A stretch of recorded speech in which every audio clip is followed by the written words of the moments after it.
बहू की मौसी। अनामिका की मौसी सरला ने शादी नहीं की थी। वो अनामिका और उसके परिवार के साथ रहती थी। फिर कुछ समय बाद अनामिका के लिए पिंटू नाम के लड़की का रिश्ता आता है। अनामिका की माँ विशाखा को लड़का बहुत पसंद आता है। बहन जी, मुझे आपका लड़का बहुत पसंद आया। बस मैं अपनी बहन की राय जानना चाहती हूँ। क्यों सरला, तुझे लड़का कैसा लगा? हाँ, मुझे लड़के में कोई बुराई तो नज़र नहीं आती। हम अपनी अनामिका की शादी इससे कर सकते हैं। और कुछ ही दिनों में अनामिका और पिंटू की शादी हो जाती है। शादी के अगले ही दिन सरला अनामिका को फ़ोन लगाती है। हाँ बेटी अनामिका, कैसी है तू? मासी, मैं बहुत अच्छी हूँ। मेरे ससुराल वाले भी बहुत अच्छे हैं। मेरा बहुत ख्याल रखते हैं ये। अरे हाथी के दांत दिखाने की कुछ, खाने की कुछ और होते हैं, तो उनके दिखावेपन के चक्कर में मत पड़ना। हाँ बेटा।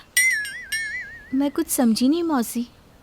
अरे समझना क्या है, जैसा मैं कहती हूँ तू चुपचाप वैसा ही कर, तभी तो उस घर में राज कर पाएगी, वरना तेरी सास 2 ही दिन में तुझे कांताबाई बना कर रख देगी।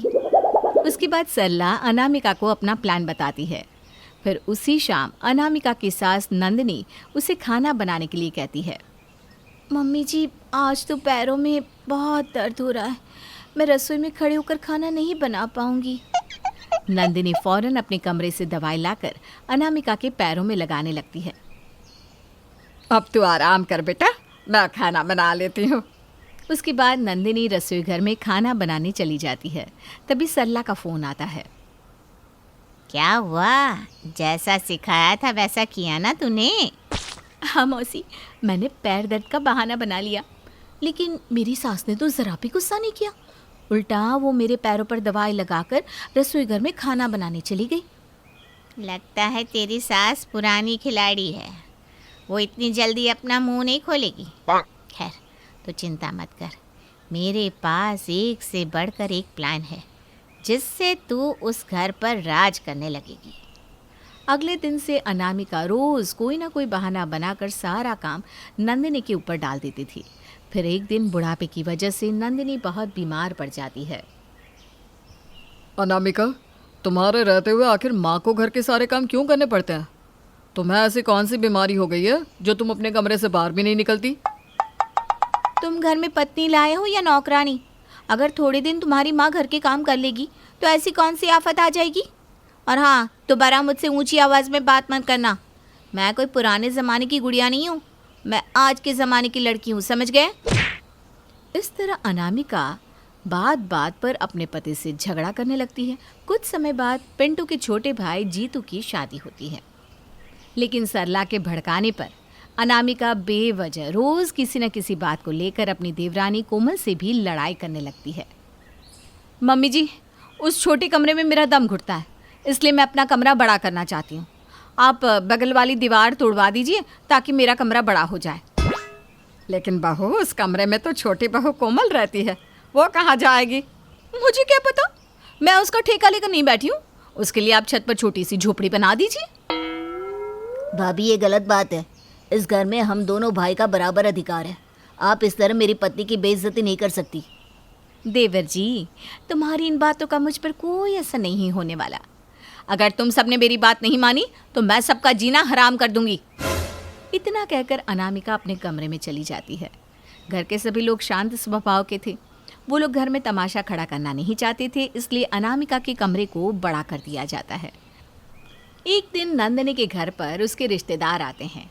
अनामिका मज़े से अपने कमरे में आराम कर रही थी, जबकि दूसरी तरफ कोमल और नंदिनी दोनों घर के कामों में लगी हुई थी।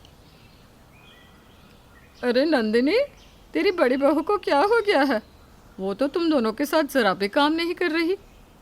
ओ अनामिका बहू, जरा बाहर भी तो आओ, हम भी तो देखें कि आखिर तुम्हारे हाथ में कौन सी मेहंदी लगी है। तभी अनामिका बाहर आती है। क्या बात है बहू, सुबह से देख रही हूँ ये दोनों बेचारी नौकरानी की तरह घर के सारे काम कर रही है, और तू है कि एक गिलास पानी भी उठाकर नहीं लेती, उल्टा इन पर हुक्म चलाती है। आप सब मेहमान बनकर आए हो, मेहमान बनकर रहो। मुझसे ज़्यादा सवाल जवाब करने की ज़रूरत नहीं है।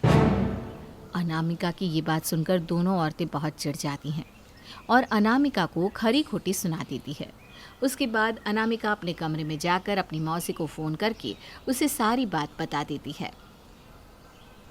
अच्छा, तो ये बात है, तो चिंता मत कर, मेरे पास एक उपाय है जिससे तू अपनी बेइज्जती का बदला लेगी। फिर सरला के कहने पर अनामिका सभी के खाने में पेट खराब करने की दवाई मिला देती है। खाना खाने के बाद घर के सभी लोगों के साथ साथ रिश्तेदारों का भी पेट खराब हो जाता है। हाय मर गई रे, मेरे पेट में बहुत दर्द हो रहा है, ये सब क्या है? मुझे भी समझ में नहीं आ रहा, मैंने तो बड़ी साफ सफाई से खाना बनाया था। लगता है एक साथ सबकी तबीयत खराब हो गई है। मैं अभी अपने डॉक्टर दोस्त विवेक को बुलाता हूँ। उसके बाद पिंटू अपने कमरे में लगे चार्जिंग पॉइंट से मोबाइल निकालने लगता है। तभी उसके टेबल के पास पेट खराब करने वाली दवाई की शीशी मिल जाती है। अरे ये दवाई यहाँ कैसे आई? इसका मतलब ये सब कुछ अनामिका ने किया है। बस फिर क्या था, पिंटू गुस्से में आग बबूला हो जाता है और अनामिका को भला बुरा कहने लगता है। जब अनामिका की हरकत के बारे में घर के लोगों को पता चलता है तो वो सभी अनामिका पर बरस पड़ते हैं। बस बहुत हो गया, आज तुम्हारी इस हरकत की वजह से सभी लोगों की जान भी जा सकती थी। अब मैं तुम्हें बिल्कुल बर्दाश्त नहीं करूँगा। उसके बाद पिंटू नाराज़ होकर अनामिका को उसके मायके पहुंचा देता है। अनामिका की माँ और उसके पिताजी समझ ही नहीं पाते कि ऐसा क्यों हुआ, लेकिन दूसरी तरफ सरला मन ही मन बहुत खुश हो रही थी। उस दिन से अनामिका अपने मायके में ही रहने लगती है। लेकिन फिर एक दिन सरला के कमरे की साफ सफाई करते हुए अनामिका को सरला की डायरी मिल जाती है। उस डायरी के अंदर सरला ने रोज़मर्रा की सारी बातें लिखी थी।